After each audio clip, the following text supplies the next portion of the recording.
Je souhaite à tout le monde un joyeux 4 juillet, cette merveilleuse fête de l'indépendance des États-Unis d'Amérique. Et d'ailleurs, le thème d'aujourd'hui est justement très proche de celui de la fête.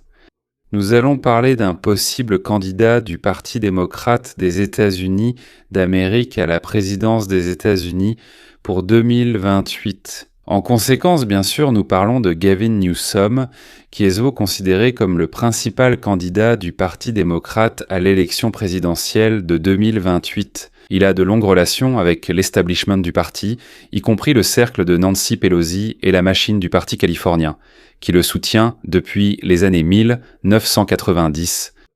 D'abord au conseil de surveillance de San Francisco, puis comme maire, ensuite comme vice-gouverneur, puis gouverneur. Et maintenant, il est charismatique, beau. Eh bien, on dit qu'il est beau.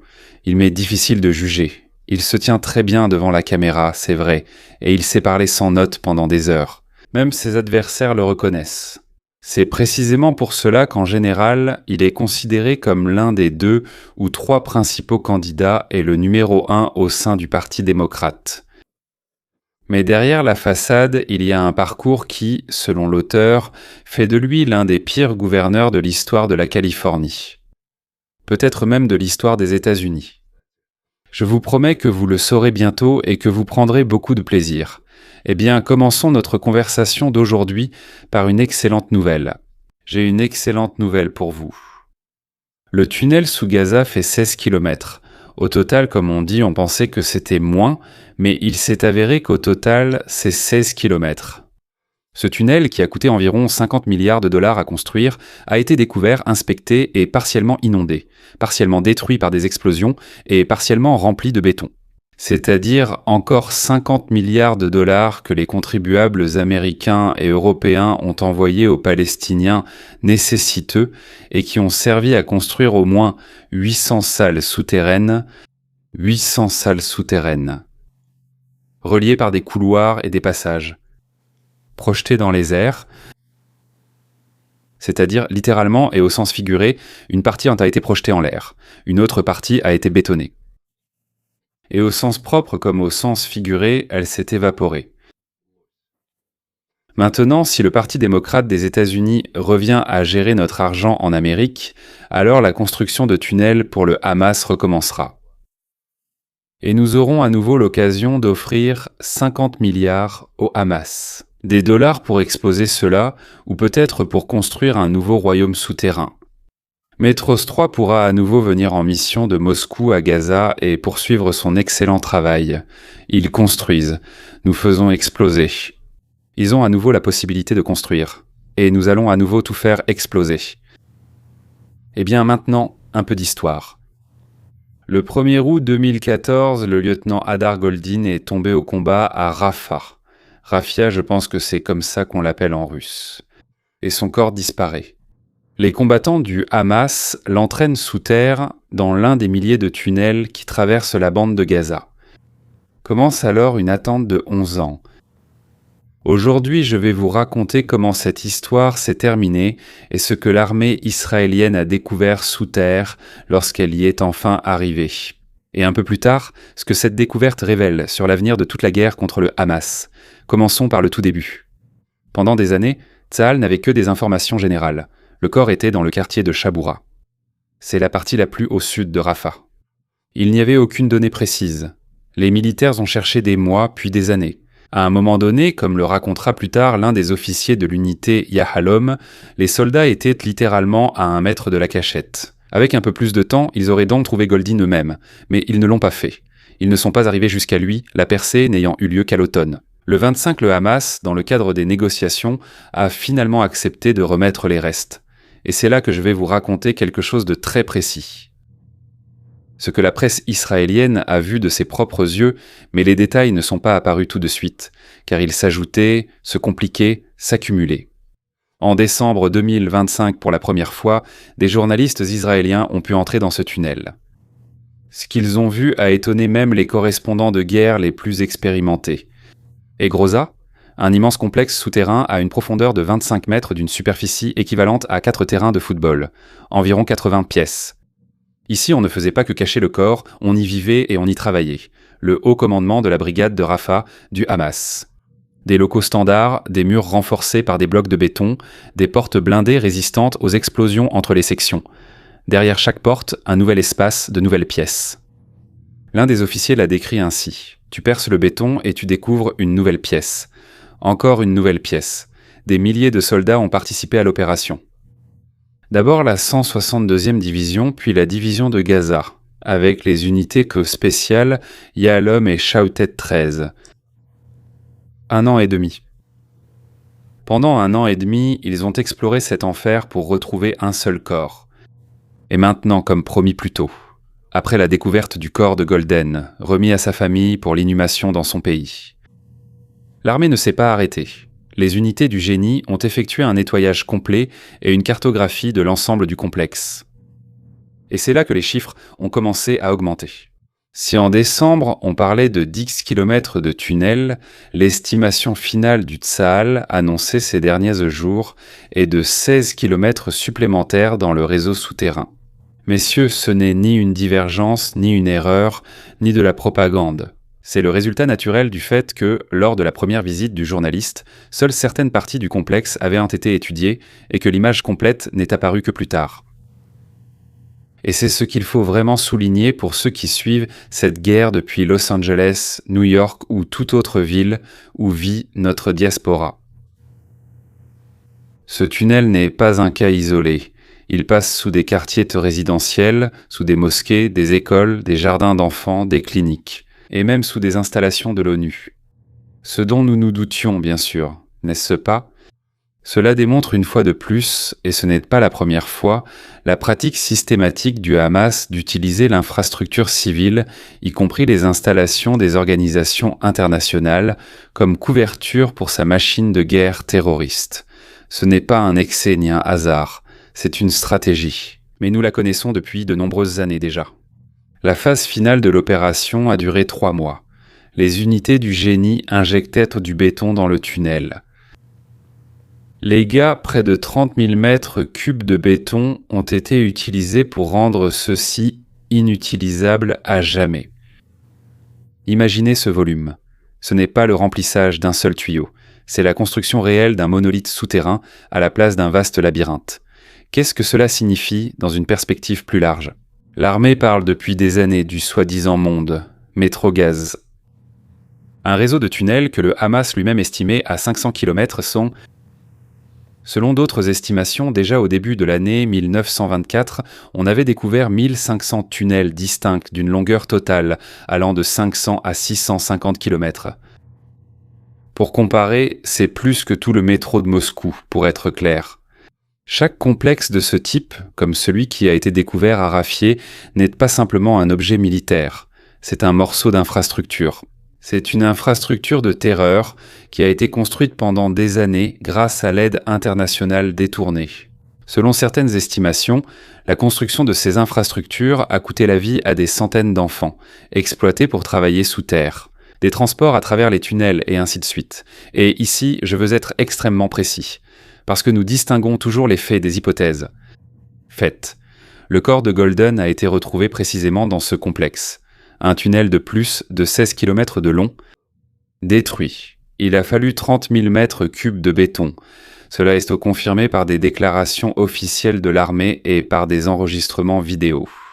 Mais la longueur totale exacte des tunnels et du gaz, estimée entre 500 et 650 km, reste approximative. Certaines de ces estimations reposent sur les propos du Hamas.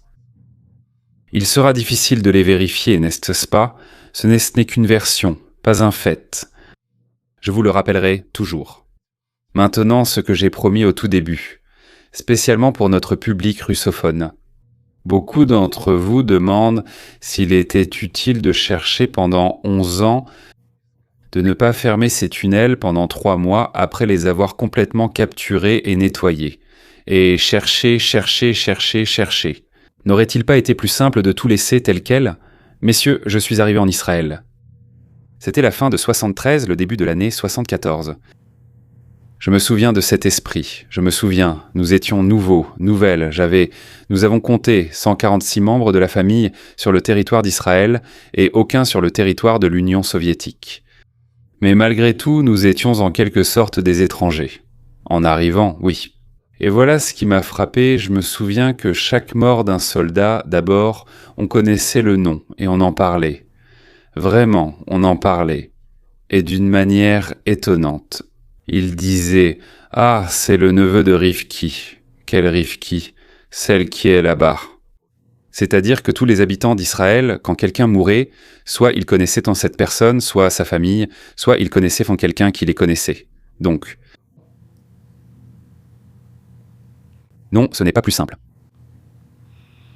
Derrière chaque tunnel comme celui-ci, derrière chaque corps retrouvé, il y a un principe qu'Israël n'est prêt à abandonner sous aucun prétexte. On n'abandonne pas les siens.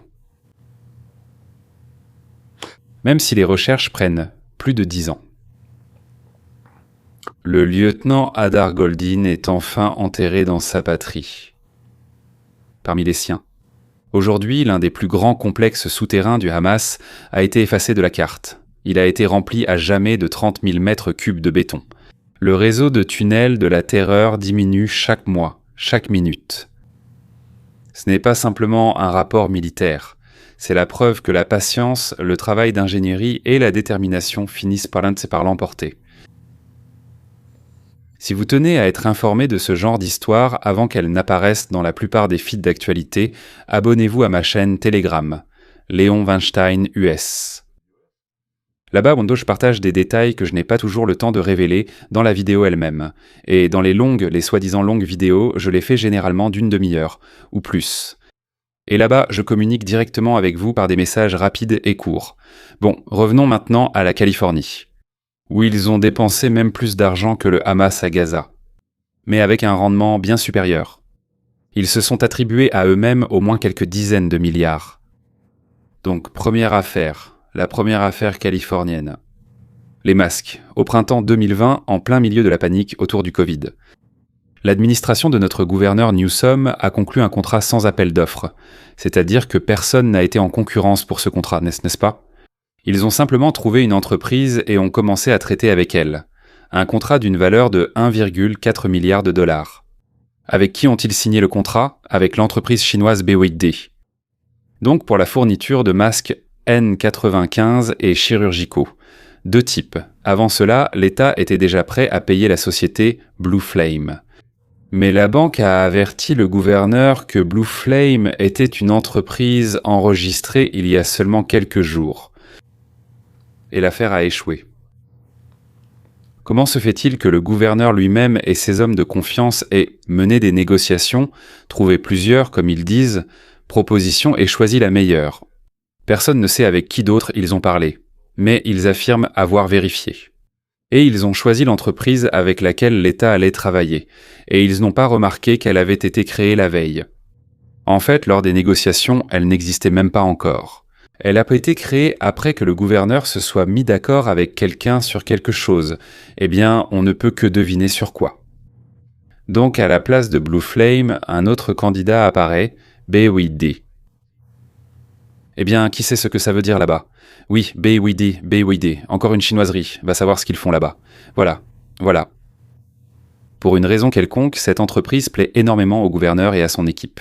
Et l'État, sur ordre de la direction, transfère près 495 millions de dollars comme, eh bien vous allez rire, avance pour la livraison de masques chirurgicaux et de masques N95. Et ce qui s'est passé avec ça, vous le saurez un peu plus tard. Ça va être terriblement intéressant. Vous avez probablement pensé que les autorités de l'État de Californie ont trouvé le meilleur fabricant de masques au monde, avec la meilleure qualité et un bon prix. Et pour qu'ils ne vendent pas leurs merveilleux masques à quelqu'un d'autre, ils leur ont envoyé à l'avance près de 500 millions de dollars, un demi-milliard. Et vous avez probablement pensé que les masques avaient été vérifiés, qu'ils répondaient à toutes les exigences pour les masques contre le Covid. D'ailleurs, personne ne sait vraiment quelles étaient les exigences pour les masques contre le Covid. C'était une tromperie tellement flagrante, tellement... Aucun masque, bien sûr, ne peut retenir aucun virus, donc il n'y avait aucun sens à vérifier quoi que ce soit, à faire des contrôles. Mais aux États-Unis et en Californie, il y a des normes. Chez nous, tout est sous licence et conforme aux normes. Ce que je veux dire, c'est que, probablement, ces masques fabriqués par la société BYD ont été vérifiés, approuvés et accueillis avec enthousiasme par les escrocs de la médecine américaine. Eh bien, on ne peut les appeler autrement que des escrocs. Ah, on peut aussi les qualifier de salauds. Voilà, si vous avez pensé cela, vous vous êtes trompé. Et vous vous êtes trompé sur toute la ligne. Bide. Jamais. Elle n'a jamais fabriqué de masque, elle n'a rien fabriqué du tout qui ait un rapport avec la médecine. Alors vous allez me demander qu'est-ce qu'elle fabriquait, ou peut-être qu'elle ne fabriquait rien du tout, et c'est là que réside tout le problème. BYD produisait des bus. Vous avez bien entendu. La société BYD fabriquait des bus, pas des dispositifs médicaux. Mais le plus drôle a vraiment commencé après. Lorsque les masques venus de Chine, fabriqués par une entreprise de bus, sont arrivés à la frontière, ils ont essayé de les certifier. Mais à la frontière, les douaniers ne sont pas californiens, ils sont fédéraux. Ils ne participent pas au jeu de la Californie. Ils n'ont pas été certifiés, car ils n'ont pas passé le contrôle de qualité. Les législateurs de Californie, j'en ris, mais on nous a volé $1 demi-milliard, et ils ont exigé officiellement d'annuler et de révéler les contrats. Genre, les gars qui a inventé tout ça, tout ce mot grossier. L'administration de Newsom a refusé. Et donc, tous les membres de notre congrès local sont des démocrates. Ils se sont tout de suite cachés. Où ils se sont cachés, je ne le dirai pas. Autrement dit, avec ces mots, le gouverneur de l'État a transféré près d'1 demi-milliard en avance à une entreprise étrangère non spécialisée, sans appel d'offres, alors qu'il y avait des liens de lobbying avec sa propre entreprise. Cela aussi a été révélé.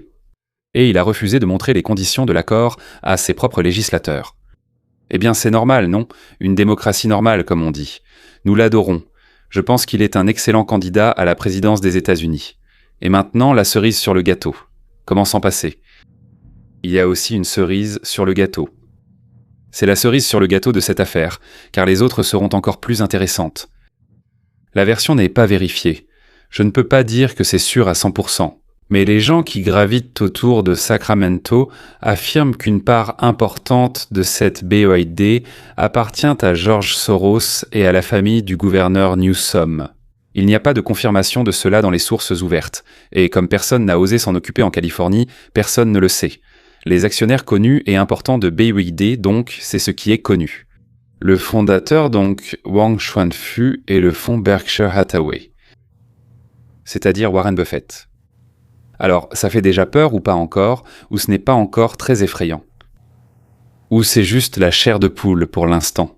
Donc, ça ne fait pas encore peur. Alors passons à la deuxième chose. Celle-là va le devenir. Sinon, il y en a une troisième, puis une quatrième, une cinquième, une sixième. Mais après, ce n'est plus possible, n'est-ce pas ? Donc la deuxième chose préférée des Californiens s'appelle le train à grande vitesse. Les Californiens aiment appeler cette histoire, qui nous a déjà coûté $50 milliards. Donc quelque chose est parti à toute vapeur, mais pas à la vapeur du train à grande vitesse californien. Non, à une toute autre vapeur. C'est-à-dire qu'il n'y avait même pas de vapeur. Ils se sont évaporés dans l'air pollué de Californie. En résumé, le surnom de ce projet dans l'État est simple et parlant. Le train pour nulle part. En 2008, les électeurs, c'était avant Newsom, ont approuvé un emprunt obligataire. C'est-à-dire, on nous a emprunté de l'argent, ensuite on nous le remboursera. Et regardez où est allé cet argent. Il fallait financer la construction de la ligne ferroviaire à grande vitesse San Francisco, Los Angeles. Le coût annoncé était de 30 milliards. La date de livraison prévue était l'année 2020. D'accord. Honnêtement, ce train n'est pas indispensable. C'est relatif. Ce n'est pas très long, comme la ligne chinoise. Les lignes chinoises coûtent quasiment pareil au kilomètre.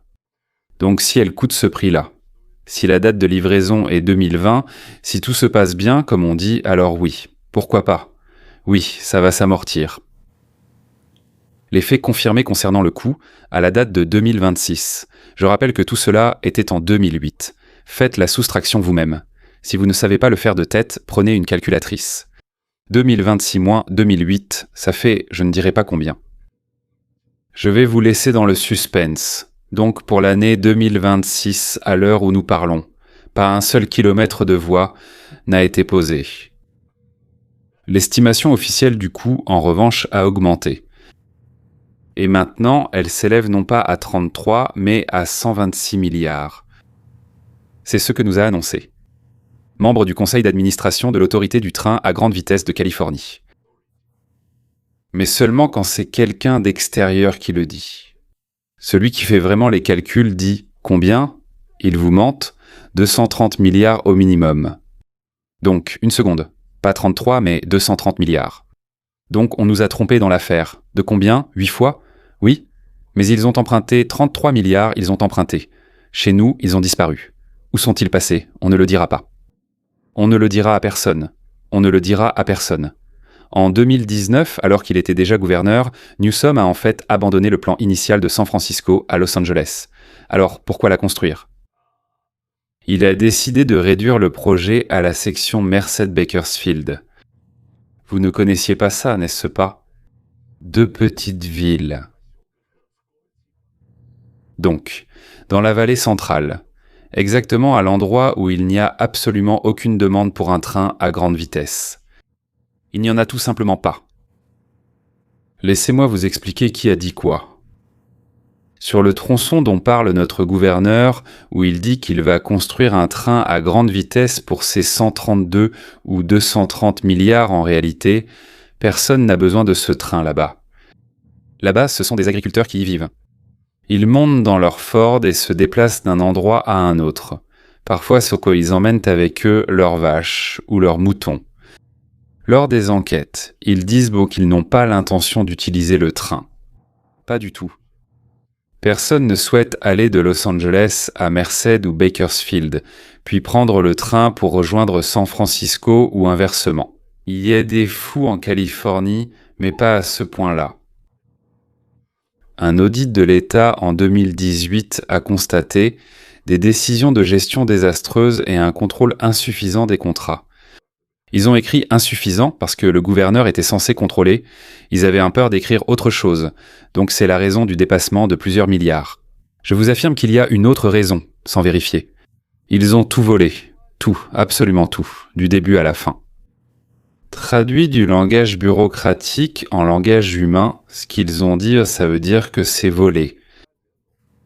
Absolument tout. Demandez qui a été emprisonné. Nous avons une situation différente. Chez nous, dès qu'on devient des criminels, on commence à te protéger. C'est pourquoi on a beau protester, eux continuent comme si de rien n'était. Il est très mécontent que les fédéraux aient cessé de subventionner ce train. Et en 2025, combien d'années déjà sans construction, n'est-ce pas?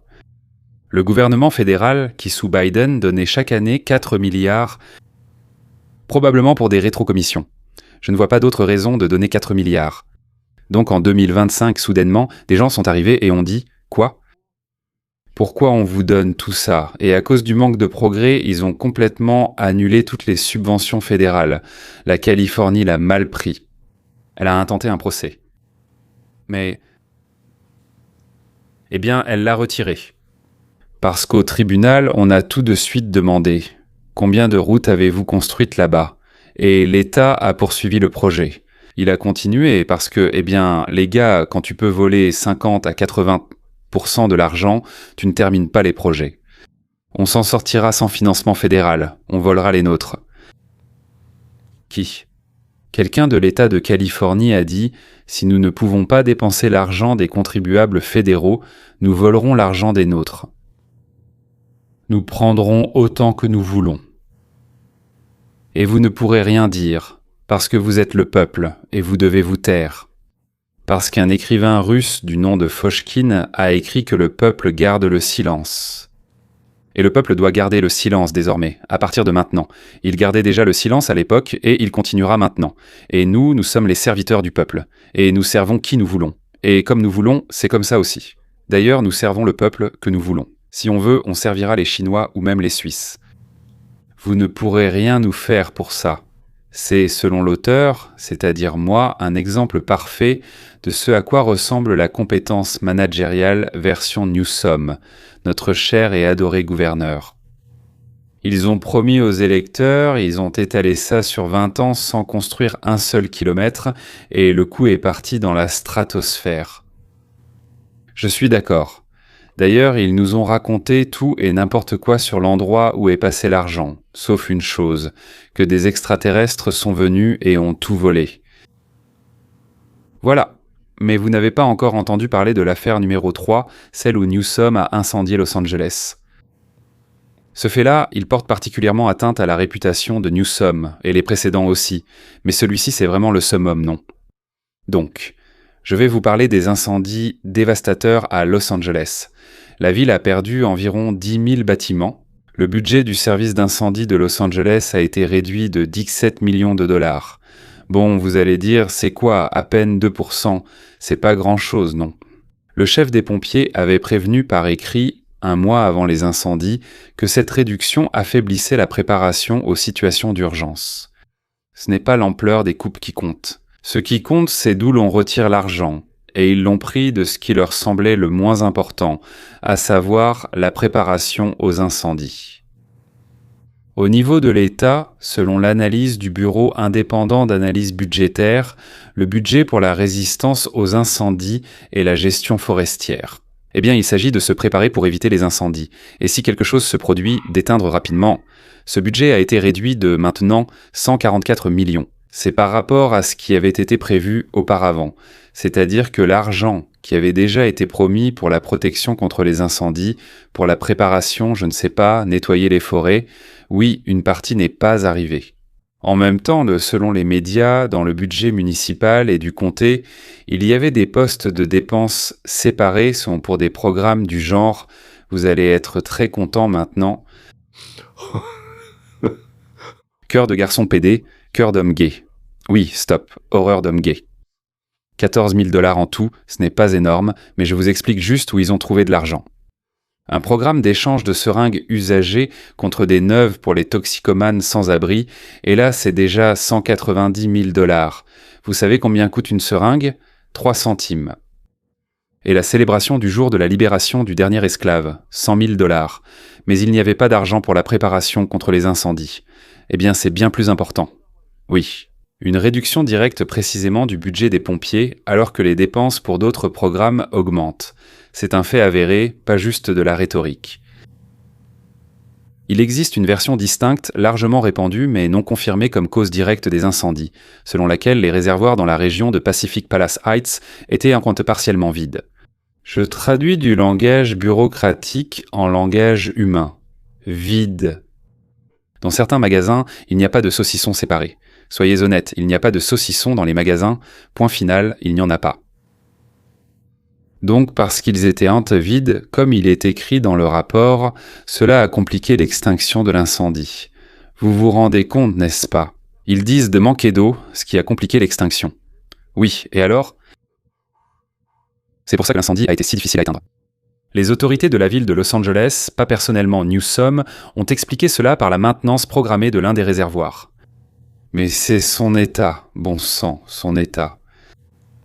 Le résultat de cet épisode, le fait même de la réduction du budget des pompiers à la veille de la plus grande tragédie, est confirmé par des documents. Qui lui a donné le droit de réduire le budget pour ça? Les priorités des dépenses budgétaires, c'est-à-dire ce qui a été financé au lieu de renforcer la sécurité incendie, sont un sujet à part entière. Comme ils le disent, c'est un débat politique, mais le manque d'argent pour la lutte contre les incendies, alors que les autres dépenses augmentent, n'est pas inventé. Messieurs, ce n'est pas toute la liste. J'avais promis de vous en donner 3. Peut-être que je vous raconterai autre chose, c'est une autre histoire. Une enquête récente de l'Institut Manhattan, publiée sur Fox, affirme que la Californie sous Newsom a perdu environ 180 milliards de dollars à cause de la fraude, y compris des abus massifs. Des abus lors du versement des allocations chômage. Il s'agit de la version d'une organisation d'analyse et non du résultat d'un audit d'État.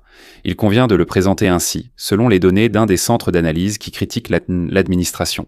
Mais messieurs, il y a déjà tellement de gens qui sont venus raconter les détails, déjà sur tant de plateaux télé. Ils se sont rendus sur les lieux où étaient censés se trouver ces fameux centres, censés fournir des services à la jeunesse, aux autistes, aux personnes âgées, etc. Ils n'existaient pas, ce qui est évident, et pourtant l'administration leur versait des millions de dollars. Et jamais ils n'ont vérifié s'il y avait vraiment un centre, ni comment il fonctionnait, ni sa taille, ni l'état sanitaire des lieux. Ils n'étaient tout simplement pas là, ils n'existaient pas du tout. À une seule adresse, 182 centres étaient enregistrés, et pour chacun d'eux, de l'argent était versé, toujours à la même adresse. Et nous n'avons pas d'ordinateur capable de dire « Tiens, pourquoi 182 ou 183 centres sont enregistrés à la même adresse ?» D'accord. Il y a encore une chose intéressante. Il y a une enquête en cours sur le gouverneur lui-même, ainsi que sur sa famille et son entourage proche. Indépendamment des échecs de gestion, il y a une toute autre affaire déjà pénale. Ils ont choisi un tel incapable, excusez-moi, pour ne pas dire un autre mot. Eh bien, ils sont idiots eux-mêmes. Oui, il fallait en choisir un autre. Mais un voleur, c'est une autre histoire. N'est-ce pas? Oui. Donc il y avait une personne comme ça, elle s'appelait Dana Williamson, c'était l'ancienne chef de cabinet du gouverneur. Eh bien les gars, c'est la deuxième personne la plus importante de l'État, clairement, la deuxième personne de l'État. En mai 2026, elle a reconnu sa culpabilité pour une accusation fédérale. Une accusation fédérale, pas au niveau de la ville, personne ne l'aurait jugée en ville. Pour complot en vue de fraude bancaire et électronique, charmant, et pour avoir soumis une fausse déclaration fiscale. Et pour avoir trompé le FBI enfin, c'est-à-dire le bouquet complet. L'affaire concernait un système de retrait d'argent. Oui, tout le monde là-bas. Ils l'ont attrapée avec 225 000 $, oui, mais je pense vraiment que si elle s'est fait prendre pour ça, alors elle a volé 150 fois plus. Donc à partir du compte électoral, les gens ont donné de l'argent pour les élections, ils ont volé cet argent, l'ont transféré, pour ainsi dire, et l'ont encaissé. Donc maintenant, Dame est un cadre de longue date du Parti démocrate de Californie. Nommé personnellement au conseil par Newsom en 2020, State Compensation Insurance Fund, c'est une compensation annuelle de 61 000 $. Tout ça, ce sont des broutilles. Oui. Auparavant, elle a occupé le poste de secrétaire de presse à l'Agence des affaires et du logement sous le gouverneur Brown. Elle a travaillé chez Disney et dans l'équipe de feu, la sénatrice Dianne Feinstein. Voilà, le FBI l'a convaincue, on ne sait pas comment, de porter un micro caché. Oui, un mouchard. Messieurs, depuis juillet 2024, selon l'avocat Williams, celle qui a été condamnée, oui, il s'appelle McGregory Scott, il est ancien procureur des États-Unis. Alexis a porté le mouchard, mais Dana non, donc Alexis est la méchante, et Dana n'a pas porté de mouchard, elle est la gentille. Podesta, qui portait le mouchard, enregistrait les conversations en temps réel et transmettait les documents à l'enquête. C'est ce qui explique pourquoi des dizaines de personnes, qui n'étaient pas directement liées aux affaires des initiés et des lobbyistes de Sacramento, ont reçu l'automne dernier des lettres du FBI leur indiquant que leurs appels, pour le dire gentiment, étaient surveillés, c'est-à-dire interceptés. Séparément, sans aucun lien direct avec l'affaire Williamson, une enquête est en cours concernant l'épouse du gouverneur. Donc, eh bien, c'est Jennifer Sibel Newsom. Pourquoi? Qu'est-ce qui se passe tout à coup? Ses déclarations fiscales et les activités de son organisation à but non lucratif. Oui. Selon plusieurs sources indépendantes, y compris CNN et Sacramento Bee, l'enquête a commencé en 2022, donc avant Trump, bien avant Trump. C'était déjà sous l'administration Biden, donc c'était déjà en place. Elle a fait des choses que même l'administration Biden ne pouvait pas ignorer ou traiter différemment. Sur la base des plaintes des lanceurs d'alerte, et non à l'initiative de la direction du ministère de la Justice à Washington sous Trump, absolument pas. Les lanceurs d'alerte à l'époque de Biden ont forcé le ministère de la Justice de Biden à ouvrir une enquête. Classe. Donc en conséquence, un grand jury, des interrogatoires de témoins et ainsi de suite. Alors dès que Trump est arrivé, il est devenu clair qu'il fallait sortir de cette situation, c'était évident pour Newsom. Lorsque l'information sur l'enquête visant sa femme et ses proches est devenue publique, Newsom a fait une déclaration émotive. Et au final, comme vous l'avez deviné, il a déclaré que l'administration Trump menait des persécutions politiques et essayait de s'en prendre à eux, uniquement parce qu'ils veulent m'empêcher de me présenter à l'élection présidentielle. Donc il a dit, s'ils ne peuvent pas m'intimider, c'est-à-dire qu'on ne peut pas m'effrayer, alors ils s'en sont pris à la mère de mes enfants. Eh bien, si elle a volé, on n'y peut rien. Elle a volé beaucoup d'argent, n'est-ce pas ? Sa femme a déclaré « Il n'y a aucune limite à ce que Donald Trump est prêt à faire », eh bien, elle a utilisé un certain épithète ou une sorte d'épithète pour exprimer ce qu'elle pense afin d'obtenir ce qu'il veut. Oh. En réalité, c'était Biden, pas Trump, et 2 ans et demi avant que Trump ne devienne président. En même temps, Newsom est un orateur public expérimenté et talentueux, capable d'exprimer des émotions de manière convaincante, y compris des larmes, en sachant les déclencher au bon moment. Cela ne veut pas dire que l'émotion est la seule émotion. Voilà, cela peut être de la terreur, n'est-ce pas, mais cela ne veut pas dire qu'elle est forcément sincère. Le connaissant, cela ne veut pas dire qu'elle est sincère. Il est impossible de le vérifier. Et il faut présenter cela comme une observation, et non comme un fait avéré de manipulation. Mais il a réussi à faire couler une grosse larme de son œil gauche, qui à l'écran roulait sur sa joue et atteignait son menton. De mon temps, on utilisait de la glycérine. On en mettait une goutte, on attendait, puis on ouvrait l'œil et ça commençait à couler. La principale incohérence logique, donc, dans sa propre version, c'est que l'enquête concernant sa femme, selon des sources indépendantes, plusieurs médias l'ont déjà publié, a été ouverte en 2022. C'est-à-dire sous une administration démocrate, celle de Joe Biden, et non pas initiée par cette terrible bête, le léopard ou quelqu'un d'autre, Donald Trump. Cela n'annule pas le fait que la médiatisation et peut-être l'intensité précisément en ce moment peuvent être liées au contexte politique. Oui, mais cette version, celle de Donald Trump, contredit pour le moins directement le fait établi concernant le moment où l'affaire a commencé. Eh bien, avançons, comme on dit, vers la conclusion naturelle de notre conversation. Pour la course interne du Parti démocrate, c'est une faiblesse sérieuse. Le principal favori a dans son entourage proche un ancien chef de cabinet, Crott, du FBI, qui a reconnu sa culpabilité, tout près de Crotès. Donc une enquête en cours concernant l'épouse n'est pas bon pour un candidat à la présidence. Et une longue série d'échecs. Les masques, le train, le sans-abrisme, les incendies.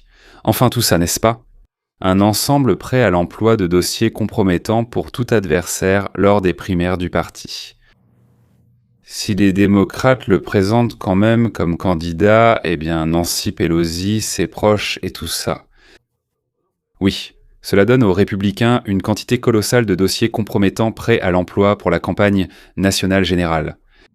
Oui, il n'est pas capable de construire un chemin de fer en 20 ans, ou bien son propre appareil a collaboré avec le FBI pour le démasquer. Là-bas, l'expérience montre que les électeurs pardonnent le charisme et l'éloquence seulement jusqu'à une certaine limite. Quand des échecs de gestion s'ajoutent à des affaires criminelles, même sans t'impliquer directement, la femme la plus proche est vite concernée et la confiance s'effondre plus vite que la rhétorique ne peut la sauver. Et il a du talent. Eh bien voilà, c'est tout. C'est tout. Nous allons conclure avec 2 histoires remarquables. L'une sur la façon dont des milliards n'ont pas été dépensés pour des installations souterraines pour Hamas, mais sont allés dans la poche de la direction du Hamas. Et l'autre sur la façon dont des milliards ont été dépensés pour l'achat de masques inutiles ou la construction d'un train à grande vitesse inutile en Californie. Compte en commun, me demanderez-vous, ces 2 histoires ? Il y en a. Et beaucoup.